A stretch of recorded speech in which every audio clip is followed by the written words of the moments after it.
Assalamualaikum warahmatullahi wabarakatuh. Salam sejahtera untuk kita semua. Perkenalkan, nama saya Dharma, mahasiswa S2 Universitas Trisakti Palembang, angkatan 43, NPM 20434110.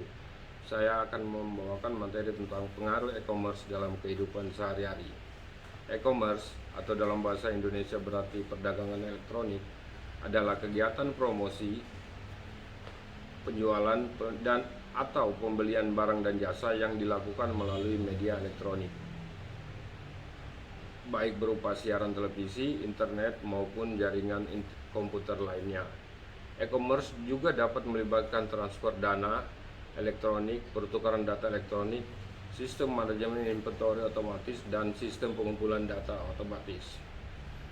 Teknologi informasi saat ini meliputi segala alat maupun metode yang terintegrasi untuk digunakan dalam menjaring atau menangkap data, menyimpan, mengolah, mengirim, atau menyajikan kebutuhan informasi secara elektronik ke dalam berbagai format yang bermanfaat bagi pengguna. Teknologi ini dapat berupa kombinasi perangkat keras dan lunak dari komputer, non-komputer maupun prosedur operator dan para manajer dalam suatu informasi yang terpadu dalam satu sama lain. Perkembangan teknologi informasi telah mengakibatkan perubahan dalam struktur serta taktik pengelolaan organisasi bisnis di dalam berkompetisi dan melaksanakan kegiatan untuk melayani pelanggan. Sehingga dengan laju perkembangan teknologi informasi yang semakin pesat telah mengubah bisnis dan konsep manajemen yang ada, juga berdampak terhadap kebutuhan informasi bagi manajer guna mendukung dalam pemecahan masalah untuk pengambilan keputusan, meraih peluang, dan mencapai tujuan. Istilah e-commerce berkaitan erat dengan e-bisnis yang diartikan secara sempit bahwa transaksi jual beli produk, jasa, dan informasi antara mitra bisnis lewat jejaring komputer, termasuk internet. Perkembangan internet akan berdampak pada perubahan dan cara organisasi merancang, memproses, memproduksi, memasarkan, dan menyampaikan produk. Lingkup persaingan yang semakin luas juga menuntut integrasi dan koordinasi antara departemen.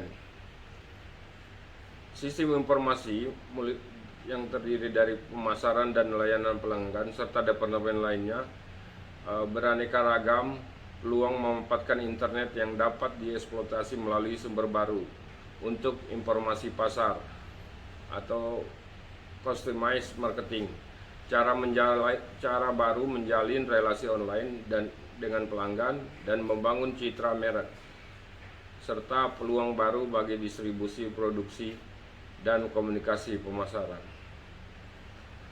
Proses penyampaian produk secara digital via internet diperkirakan bakal semakin marak dalam berbagai sektor bisnis, terutama untuk perangkat lunak, surat kabar, musik, tiket pesawat, sekuritas, jasa konsultasi, hiburan, perbankan, asuransi, dan lain sebagainya. Sekalipun ada banyak sekali daya pikat dari e-commerce, terutama yang berbasis internet, masih ada sejumlah tantangan dan keterbatasan yang harus diatasi. Dalam lingkup yang lebih luar, perkembangan e-commerce dalam konteks ekonomi baru atau new economy masih menghadapi sejumlah tantangan besar, diantaranya peningkatan ketersediaan dan kecepatan akses internet secara luas, dan sejauh ini tingkat penetrasi internet masih rendah, terutama di daerah-daerah yang masih terpencil. Kedua, pembenahan infrastruktur seperti perangkat lunak dan perangkat kertas, serta regulasi menyangkut tarif telepon, jasa, ISP, dan undang-undang tentang e-commerce. Ketiga, isu privasi dan keamanan dalam transaksi via internet, terutama masalah kartu kredit ilegal. Hal ini mempengaruhi rendahnya tingkat kepercayaan masyarakat yang menyebabkan masih rendahnya volume transaksi online. Dalam banyak kategori produk, masyarakat lebih menyukai model bisnis konvensional. Sebagai contoh, masih banyak orang yang suka membolak-balik majalah atau buku tertentu untuk memutuskan untuk membeli. Mengembangkan e-commerce sendiri versus outsourcing, memiliki pemasok perangkat lunak dan infrastruktur intangible dari sistem e-commerce. Keenam, kecepatan dan kemudahan jasa e-commerce. Sebagai model pemasaran kontemporer, e-commerce membawa dampak positif bagi tiga pihak: produsen, perantara atau delivery, dan pelanggan. Produsen dapat menjangkau lebih banyak konsumen, mengumpulkan informasi yang lebih akurat mengenai perilaku konsumen, menentukan pasar sasaran secara lebih efektif, dan melayani konsumen secara lebih baik dan memuaskan.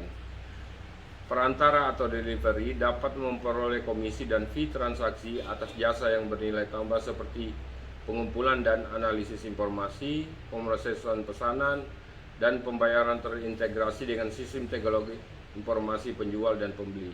Demikian pemaparan dari kami. Semoga hal ini bermanfaat bagi kita semua. Wassalamualaikum warahmatullahi wabarakatuh. Salam sehat.